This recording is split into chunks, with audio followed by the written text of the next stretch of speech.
دیکھو سلیمان علیہ الصلوۃ والسلام کی اللہ نے بہت تعریف کی ہے کہ دنیا بھی دی ہم نے ان کو، دین بھی دیا. دین تو سارے پیغمبروں کو ملا، مگر سلیمان علیہ السلام کو جیسی دنیا ملی ایسی نہ ان سے پہلے کسی کو ملی نہ ان کے بعد کسی کو ملے گی. اتنی دنیا اللہ نے سلیمان علیہ السلام کو دی کہ سلیمان علیہ السلام نے اللہ سے دعا مانگی تھی اللہ مجھے ایسی بادشاہت دے کہ میرے بعد کسی کو نہ ملے. تو بس یہ تو انتہا ہو گئی نا بھائی، قیامت تک کسی کو نہ ملے، ایسے پاکستان کے کسی صدر کو بھی نہ ملے، ایسی حکومت چاہیے. حکومت مراد یعنی اتنے وسائل چاہیے. تو اللہ نے سلیمان علیہ السلام کے ماتحت ہواؤں کو کر دیا، اور سمندر کے ہیرے جواہرات جو بھی قیمتی پتھر تھے وہ جنات نکال کے لاتے تھے، جنات کو تابع بنا دیا. اتنی زبردست حکومت. لیکن موت کا منظر بڑا عجیب. میں پہلے سوچتا تھا یا اللہ تو نے سلیمان علیہ السلام کو اس طرح سے کیوں موت دی ہے؟ لاٹھی ہاتھ میں اپنی شاہی کرسی پہ بیٹھے ہوئے اور جنات کے ذریعے تعمیرات کروا رہے ہیں عمارتوں کی، اور جنات بہت ٹینشن میں، کیونکہ جن کسی کے قابو، یہ جو عامل کہتے ہیں نا جن ہمارے قابو میں، اصل میں یہ جنات کے قابو میں ہوتے ہیں. جنات ان کا کان مروڑ ہوتے ہیں، اب یہ منتر پڑھ چل، اب یہ کر. جن ان کے قابو میں نہیں ہوتے. وہ تو سلیمان علیہ السلام کا معجزہ تھا کہ جنات کو قابو میں لے لیا انہوں نے. یہ کہاں سے، یہ کیا ان میں کون سے کچھ کیوں قابو آئیں گے؟ جن بولے گا تو تم ہو کیا، تمہاری اوقات کیا ہے؟ جنات کوئی چھوٹی موٹی مخلوق تھوڑی ہے. عمریں لمبی ہوتی ہیں جنات کی. ایک آدمی گیا فلیٹ میں، کسی نے بتایا یہ خالی فلیٹ ہے، اس میں جنات بھوت ہیں، نہیں جا. اس نے کہا کوئی جن نہیں ہوتا. وہ خالی پڑا ہوا تھا بہت عرصے سے. وہ کہتے ہیں نا خالی عمارتوں میں جن بھوت آ جاتے ہیں. بہت عرصے سے خالی پڑا ہوا تھا، ان کو فنٹر بننے کا شوق تھا. لوگوں نے کہا بھائی نہیں جا اس میں بھوت ہیں. اس نے کہا کوئی بھوت نہیں ہوتا. گیا دروازہ نوک کیا، آواز آئی کون؟ کہنے لگا میں فلاں صاحب ہوں، آپ یہاں رہ رہے ہیں، میں نے سنا یہاں جنات ہیں، دروازہ کھولیے. اس نے دروازہ کھولا، عجیب سی گول گول آنکھیں. کہا بھائی میں نے سنا یہاں جنات ونات ہیں. کہہ رہے ہیں ایسی بکواس ہے، میں تو 500 سال سے لے رہا ہوں، مجھے تو آج تک کوئی نظر نہیں آیا. کہنے لگا میں تو 500 سال سے رہ رہا ہوں، مجھے تو ابھی تک کوئی نظر نہیں. یہ بے ہوش یہی جن تھا بھائی، 500 سال سے انسان تو نہیں رہ سکتا. اچھا یہ عامل لوگ نا یہاں بیوقوف بناتے ہیں. ہم نے صحابی جن کو دیکھا ہے، کیونکہ جب یہ سنتے ہیں نا کہ جنات کی عمریں لمبی تو 1400 سال پرانا جن بھی نکال کے لے آئیں گے. یہ الو بنانے کے علاوہ کچھ بھی نہیں ہے. صحابی جن کو دیکھا ہم نے، تابعی جن کو دیکھا ہم نے، اس جن کو دیکھا جس نے حضرت علی کی صحبت اٹھائی. سب بکواس کرتے ہیں.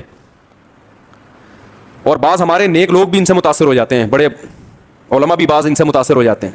ہمارے ہاں کسی چیز سے متاثر ہونے کے لیے بس اتنا کافی ہے کہ امکان کے درجے میں صحیح ہو. جیسے آپ کسی کو یہ بتا دیں نا کہ یہ کھانے سے یہ ہوتا ہے، تو امکان تو ہے نا کہ ہو سکتا ہے ہوتا ہو. ریسرچ ہے؟ ریسرچ نہیں ہے.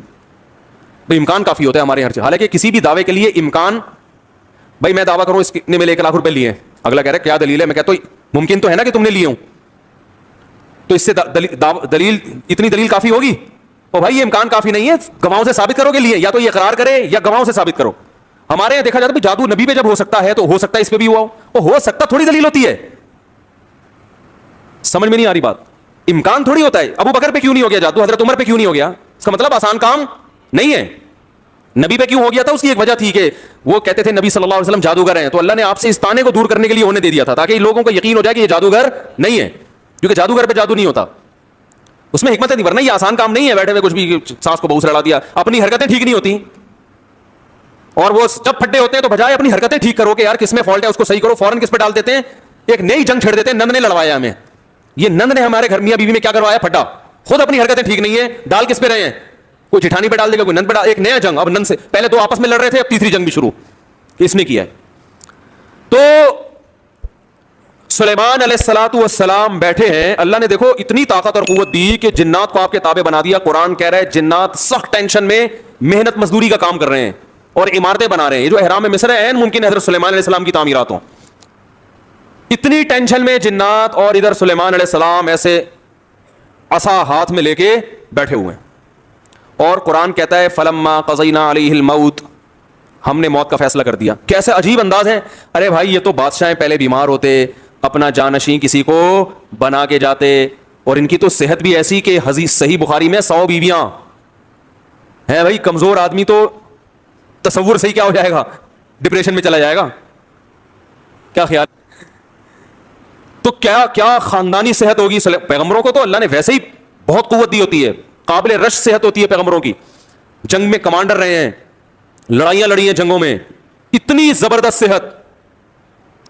اور بھائی آپ کی موت سے پہلے تو اللہ آپ کو بیمار کرتا، پھر علاج ہوتا، پھر طویل عرصہ، پھر بھائی نہیں بس اللہ نے موت دینی تھی تو دے دی، ایسے ہوتا نا. نا نا نا نا. اور پھر اتنی جائیدادیں, اتنا سب کچھ, تو پہلے اس کا سارا کیا کر لیتے, بانٹ بوٹ لیتے, جانشین بنا لیتے, میرے بعد یہ میرا خلیفہ ہے, یہ فلانا ہے, ڈمکانا ہے. ہو سکتا ہے سب کو یقیناً کیا ہوگا پہلے سے آپ نے, لیکن ہمارے ہاں یہ سارے کام کیے جاتے ہیں جب موت کے آثار ظاہر ہونا شروع ہو جائیں. ادھر قرآن کہہ رہا ہے فلما قضینا علیہ الموت, ہم نے سلیمان کو موت دینے کا ارادہ کیا. اور کس وقت, جب وہ بیٹھے ہوئے تعمیراتی کام کروا رہے ہیں جنات کے ذریعے اور انسانوں کے ذریعے. اور اللہ فرماتے ہیں ایسے فرشتہ آیا, روح نکال کے چلا گیا. انبیاء کا جسم موت کے بعد بھی خراب نہیں ہوتا. مرزا غلام احمد قادیانی کی قبر کھول کے دیکھو, اگر ایک ہڈی بھی بچی ہوئی ہے نا, ایک ہڈی بھی اس کم وقت کی باقی ہے, تو جو سزا دینا چاہو آپ دے سکتے ہو. سمجھ رہے ہو, نبی کی کا جسم کبھی بھی خراب نہیں ہوتا. قادیانیوں سے کہو اس کی قبر کھول کے دنیا کو دکھا دو بس, تم انبیاء کا جسم خراب نہیں ہوتا. تو قادیانی ہو سکتا ہے یہ گستاخی کریں کہ نبی صلی اللہ علیہ وسلم کی تو قبر کوئی کھول نہیں سکتا. تو بھائی نبی صلی اللہ علیہ وسلم کو ہم بھی نبی مانتے ہیں اور آپ بھی نبی مانتے ہیں, اور آپ پر تو اجماع ہے, بلکہ اس کو تو غیر مسلم بھی مانتے ہیں کہ آپ کی باڈی خراب نہیں ہوئی ہے, اس لیے کہ آپ صلی اللہ علیہ وسلم کے جسد اطہر کو قبر مبارک سے نکالنے کی بہت زیادہ کوششیں ہو چکی ہیں ماضی میں, غیر مسلموں نے کی ہیں سرنگیں بنا بنا کے. اس کا مطلب ان کو بھی پتا تھا کہ جسم کیا ہے, سلامت ہے. تو انبیاء کا جسم کبھی بھی خراب نہیں ہوتا. تو قرآن کہہ رہا ہے ادھر ٹیک لگا کے بیٹھے ہوئے ہیں سلیمان علیہ السلام, جسم سے روح نکلی ہے, اور پتہ نہیں کتنے دنوں تک اسی طرح ایسے ہی رہے ہیں. وہ چونکہ اس طرح سے ٹیک لگی ہوئی تھی کہ گرے نہیں ہیں. اب دیمک نے کھانا شروع کیا سلیمان علیہ السلام کی لاٹھی کو. ما دلہم علی موتہ الا دابۃ الارض تأکل من سأتہا, اللہ فرماتے ہیں زمین پر رینگنے والے کیڑے نے جب لاٹھی کو کھانا شروع کیا ہے, تو کتنے دن لگتے ہیں کیڑے کو لاٹھی کو کھانے میں, تو جب لاٹھی کو اتنا کھا لیا کہ بیلنس آؤٹ ہو گیا تو سلیمان علیہ الصلوۃ والسلام زمین پر گر پڑے.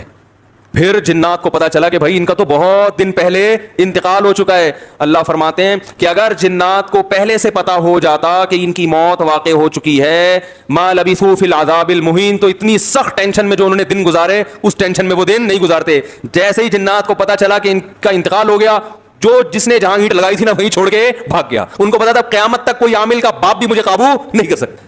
جو کنسٹرکشن کا کام جہاں تک تھا نا وہیں سے جنات نکل لیے. ورنہ سلیمان السلام دو چار عاملوں کے ذمہ لگا کے چلے جاتے, بھائی میں کسی بھی وقت دنیا سے جا چکا ہوں, جا سکتا ہوں, تو ان کو ذرا پکڑ کے واپس لانا, جو دو چار اینٹیں رہ گئی وہ تو لگاتے ہیں بھائی. یہ قرآن کے الفاظ بیان کر رہا ہوں, ما لبثوا فی العذاب المہین. اللہ فرماتے ہیں کہ جنات کو پہلے سے پتا ہوتا نا کئی دن پہلے ان کا انتقال ہو چکا ہے, تو یہ اتنی سخت ٹینشن میں نہ ہوتے. وہ تو یہی دیکھ رہے ہیں ہماری نگرانی کر رہے ہیں ایسے, کیونکہ چہرہ بھی بالکل اسی طرح, چہرے پہ رونق اسی طرح جیسے زندگی کے آثار ہوتے ہیں, بالکل وہی کنڈیشن. سوال پیدا ہوتا ہے, دیکھو اللہ کے ہر کام میں حکمت ہوتی ہے کہ نہیں ہوتی. دیکھو ہمارے نبی صلی اللہ علیہ وسلم نے میدان جنگ میں شہادت کی بہت تمنا کی ہے, لیکن آپ کو میدان جنگ میں شہادت نہیں ملی, کیونکہ حکمت کے خلاف ہو جاتا ہے. لوددت ان اقتل فی سبیل اللہ ثم احیا ثم اقتل ثم احیا ثم اقتل ثم احیا ثم اقتل. آپ صلی اللہ علیہ وسلم نے فرمایا میری یہ خواہش ہے, میری یہ چاہت ہے. لوددت کا معنی ہوتا ہے بہت زیادہ چاہت, لا احببت نہیں فرمایا, لوددت مودت محبت سے اوپر کا درجہ ہے. میری بے پناہ خواہش ہے کہ میں اللہ کے راستے میں اقتلوا قتل کر دیا جاؤں, پھر زندہ کیا جاؤں, پھر اللہ مجھے میدان جنگ میں جانے کا موقع دے, پھر قتل کیا جاؤں, پھر زندہ کیا جاؤں, پھر قتل کیا جاؤں, پھر زندہ کیا جاؤں, پھر قتل کیا جاؤں. یعنی یہ شہادت اتنی پیاری چیز ہے کہ مجھے ایک دفعہ نہیں چاہیے, کم سے کم 4 دفعہ چاہیے. یہ کتنی تمنا نبی صلی اللہ علیہ وسلم کی. ظاہر ہے آپ خود دیکھو, جو اللہ کے لیے جان دے رہا ہو اور وہ ربی غیرت والا ہو تو وہ چھوڑ دے گا ایسے ہی. جان دینے سے بڑھ کر دنیا میں کوئی قربانی نہیں ہے. لوگ دعویٰ کرتے ہیں نا محبوب کے لیے کہ میں تمہارے لیے جان دے سکتا ہوں, یہ سب سے بڑا دعویٰ ہوتا ہے. دے نہیں سکتا وہ. محبوبہ کے چہرے پہ تھوڑی سی جھریاں آنے دو, پھر دیکھو کیا, پھر یہ جو 500 روپے بیلنس کے لیے دے رہا ہے یہ بھی نہیں دے گا. لیکن جو اللہ کے لیے جان دے گا میرے بھائی, تو اللہ تو جواد اور کریم بھی ہے, وہ تو تھوڑے پہ بہت نوازتا ہے. تو اللہ کے نبی نے فرمایا یہ ایک دفعہ شہادت نہیں چاہیے, اتنی قیمتی چیز ایک دفعہ. اور نبی صلی اللہ علیہ وسلم نے فرمایا, دیکھو اس لیے میں کہتا ہوں جو بارڈر پہ ہمارے فوجی لڑ رہے ہیں نا ان کی قدر کیا کرو, یہ ہماری زندگیوں کے محافظ ہیں. جو ہمارے ملک کے محافظ ہیں وہ ہمارے ایمان کے اور ہمارے دین کے محافظ ہیں یا نہیں ہیں؟ تو کافر تو کھا کے ختم کرتے ہیں ہمیں 2 منٹ کے اندر. جو شہادت دینے والا ہے اس کو ہلکا مت سمجھو. جو بھی جہاں بھی اللہ کے لیے لڑ رہا ہے, مسلمانوں کا دفاع کر رہا ہے, اللہ کے ہاں اس کا مقام ہلکا نہیں ہے, بہت بڑا مقام ہے. ہم تو باتیں کر رہے ہیں, جو پریکٹیکلی کہیں بھی ہو دنیا میں جو بھی اللہ کے لیے لڑ رہا ہے اللہ کی نظر میں اس کا مقام کم نہیں ہے, بہت بڑا مقام ہے. تو نبی صلی اللہ علیہ وسلم نے فرمایا قیامت کے دن شہید کو لایا جائے گا, اسے جنت کی نعمتیں دی جائیں گی, اللہ اس سے پوچھیں گے بچا تجھے کچھ اور چاہیے؟ وہ کہے گا اللہ تو نے ساری نعمتیں مجھے دے دیں, جنت میں حوریں مل گئیں, شہد کی نہریں مل گئیں, دودھ کی نہریں مل گئیں, اور کیا چاہیے؟ الم تبیض وجوہنا, تو نے ہمارے چہروں کو کیا کر دیا؟ سفید. اللہ کہے گا پھر بھی؟ تو کہے گا ایک تمنا ہے اگر تو دے سکتا ہے, یعنی دے سکتا کا مطلب تیرے قانون کا حصہ ہے کہ تو وہ دے گا لوگوں کو. وہ تمنا یہ ہے کہ اللہ دنیا میں دوبارہ بھیج, دوبارہ تیری راہ میں لڑوں اور دوبارہ قتل کیا جائے مجھے, کیونکہ جو تیری راہ میں مرنے کی لذت تھی وہ لذت جنت میں حاصل نہیں ہو رہی. وہ ایک الگ ہی چیز ہے نا, یہ احساس انسان کو بڑا کر دیتا ہے کہ میں کس کے لیے جان دے رہا ہوں؟ اللہ کے لیے. تو وہ مزہ نہیں ہے. یہ جسمانی لذتیں ہیں جو جنت میں آ رہی ہیں, وہ لذت تھی روحانی, وہ لذت نہیں ہے. تو 4 دفعہ نبی صلی اللہ علیہ وسلم نے شہادت کی تمنا کی ہے کہ بار بار یہ عمل ہو, اور آخر ختم کس پر کیا؟ ثم اقتل. ہم ہوتے ہیں, ہم کہتے ہیں اللہ میرا دل چاہتا ہے میں تیری راستے میں قتل کیا جاؤں, پھر شہید کیا جاؤں, پھر قتل کیا جاؤں, قتل کیا جاؤں, پھر زندہ کیا جاؤں, پھر قتل کیا جاؤں, پھر زندہ کیا جاؤں, پھر قتل کیا جاؤں, پھر زندہ کیا جاؤں, پھر قتل کیا جاؤں, پھر زندہ کر کے چھوڑ دیا جاؤں. اینڈ کہاں ہوتا ہمارا بھائی؟ ہے بھائی کہ پھر 4 دفعہ شہادت کا ثواب حاصل کر کے پھر اپنی لائف کو میں کیا کروں گا بھائی؟ انجوائے کروں گا. نا نا نا نا, نبی نے ختم کہاں کیا؟ بولو بھائی, قتل پہ. اینڈ کیا ہونا چاہیے؟ تیری راہ میں قتل, تیری راہ میں قتل, انجام یہاں ہونا چاہیے. اس کے باوجود آپ صلی اللہ علیہ وسلم کو میدان جنگ میں شہادت نہیں ملی. آپ کی موت شہادت سے ہوئی ہے, اس لیے کہ وہ یہودی نے زہر پلایا تھا تو اس کے آثار تھے کہ آخر وقت میں آپ پر بخار آیا. لیکن جو میدان جنگ کی شہادت ہوتی ہے نا, جس کی نبی تمنا کر رہے ہیں, وہ والی شہادت نہیں ملی. کیوں؟ حکمت تھی کہ اگر آپ کی میدان جنگ میں شہادت ہوتی تو غیر مسلم کافر یہ کہتے کہ آپ اپنے مشن کو مکمل کیے بغیر دنیا سے چلے گئے. تو آپ آخری نبی ہیں, آخری نبی جب تک اپنے مشن کو مکمل نہیں کر لیں گے اس وقت تک آپ پر موت واقع نہیں ہو سکتی. اور یہ طبعی موت میں ہو سکتا ہے, کیونکہ جب طبعی طور پر انسان کی موت واقع ہوتی ہے اس کو وصیت کا موقع ملتا ہے, اسے سب جو ہے نا سارے کام کرنے کا, سمیٹنے کا موقع ملتا ہے. تو وہ تو نبی اگر میدان جنگ میں شہید ہوتے تو بھی سارے کام پہلے کمپلیٹ کر لیتے, لیکن ایک شک ہو سکتا تھا غیر مسلموں کو, تو اللہ نے وہ شک کے راستے بھی کیا کر دیے؟ ختم. کیا آپ کو کئی دن بیمار کیا گیا, جو وصیتیں آپ نے کرنی تھی کر لی, اور ہمیں اطمینان ہو گیا کہ اب جو کام رسول اللہ صلی اللہ علیہ وسلم نے کرنا تھا, جو وصیتیں کرنی تھی کہ میرے بعد میرا جانشین کون ہوگا, اور وہ ساری فائلیں آپ صلی اللہ علیہ وسلم کمپلیٹ کر کے گئے ہیں, سارے کام مکمل کر کے گئے ہیں. نماز میں آخری دنوں میں جب آپ بیمار ہوئے تو آپ نے حکم دیا کہ ابو بکر کو کہو وہ نماز پڑھائیں. اس میں اشارہ تھا کہ میرے بعد جانشین کون ہے. دیکھو سفر میں آپ صلی اللہ علیہ وسلم قضائے حاجت کے لیے گئے, جماعت کا وقت ہو گیا تو دوسرے صحابی نے نماز پڑھا دی, ایسا ہوا ہے؟ ابی ابن کعب رضی اللہ تعالیٰ نے نماز پڑھائی, لیکن یہ نماز یہ اپنا مسلح حوالے کرنے والی نماز نہیں تھی. یہ تو کوئی بھی امام کی جگہ کھڑا ہو سکتا ہے نا, امام کو کوئی عذر ہے. سفر میں ایسا ہے, آپ صلی اللہ علیہ وسلم سفر میں قضائے حاجت کے لیے تشریف لے گئے, پیچھے نماز کا ٹائم تھا تو حضرت ابی ابن کعب نے نماز پڑھائی, اور جب نبی تشریف لائے تو انہی کی اقتداء میں آپ نے نماز بھی پڑھی. مگر اس سے ثابت نہیں ہوتا کہ آپ کے بعد آپ کے جانشین کون ہے, یہ صحابی ہے, نا نا نا. لیکن جب مرض موت میں مستقل امام بنانے کی ضرورت ہے کہ اب آپ بیمار ہو گئے ہیں, تو صحابیات کہہ رہی ہیں, نبی نے فرمایا مرو ابا بکر فلیصلی بالناس, ابو بکر سے کہو کہ لوگوں کو نماز پڑھائیں. صحابیات نے کہا, امی عائشہ نے کہا یا رسول اللہ میرے والد ابو بکر کمزور دل کے نرم دل کے ہیں, وہ آپ کے مصلی پہ آپ کو غیر موجود دیکھ کر برداشت نہیں, عمر سے کہہ دیں وہ پڑھا دیں, وہ کیا ہے مضبوط, وہ پڑھا دیں گے. ایسے موقع پہ آپ صلی اللہ علیہ وسلم یہ کہہ سکتے تھے کہ بھائی سفر میں کسی نے بھی پڑھا دی تو اس میں بحث کرنے کی کیا ضرورت ہے, میری طبیعت خراب ہے کوئی بھی آ جائے, ہے بھائی کسی کو بھی کہو نماز پڑھا دے. نا نا نا نا نا, آپ کو پتا تھا آج جس کو مصلی پہ کھڑا کر دیا تو قیامت تک کے لیے اسٹیمپ لگ جائے گی کہ نبی کا جانشین کون ہے. بولو بھائی یہ ہے. تو آپ صلی اللہ علیہ وسلم فرمایا نا نا نا ابو بکر سے کہو. پھر امی عائشہ نے فرمایا, حالانکہ امی عائشہ کو تو خوش ہونا چاہیے نا, ان کے تو والد ہیں, لیکن وہ دیکھ رہی ہے کہ رقیق القلب ہیں, اور اللہ کے نبی ابو بکر کے علاوہ کسی اور کو قبول, بولو بھائی نا. تو یہ اتنا جو موقع ملا, آپ نے فرمایا پھر سب ازواج کو ڈانٹ لگائی آپ صلی اللہ علیہ وسلم نے کہ تم ایسے ہی مجھ سے جھگڑا کر رہی ہو جیسے یوسف علیہ السلام کے دربار میں جو عورتیں جھگڑ رہی تھیں. تو پھر آرڈر دیا کہ نہ ابو بکر کے علاوہ کوئی بھی نہیں. تو اگر آپ میدان جنگ میں شہید ہو جاتے اچانک تو یہ ساری حکمتیں کیا ہو جاتی, فوت ہو جاتی. تو اللہ نے نہیں شہید ہونے دیا. تو ایسے ہی سلیمان علیہ السلام کو اللہ نے اچانک موت دی ہے, بالکل اس کے برعکس. بیٹھے ہوئے اور جناب فرشتہ آیا, چلو بھائی ٹھیک, موسیٰ علیہ السلام کے پاس آتا تو پہلے ایک چماٹ کھاتا. حدیث میں آتا ہے ہر پیغمبر, دیکھو جتنے بھی علماء ہیں نا, ہر ایک کا مزاج دوسرے سے مختلف ہوتا ہے. مزاج کو دیکھ کے کبھی فیصلہ نہ کیا کرو یہ صحیح ہے یہ غلط ہے. بعض کا مزاج جلالی ہوتا ہے, بعض کا مزاج نرم ہوتا ہے. تو جو نرم مزاج علماء کے پاس رہے ہیں, جب کسی جلالی سے واسطہ پڑتا ہے تو کہتے ہیں ان کے اخلاق ٹھیک نہیں ہے. بھائی اخلاق کی بات نہیں ہے, ہو سکتا ہے ان کے اخلاق ان سے بھی اچھے ہوں, مزاج میں کیا ہے تھوڑا سا جلال ہے. تو مارکیٹ میں ہر قسم کی چیز چاہیے نا, سارے میٹھے میٹھے میٹھے بن جائیں گے تو یہ تو لوگ تو مولویوں کو کھا کھا کے ختم کر دیں گے.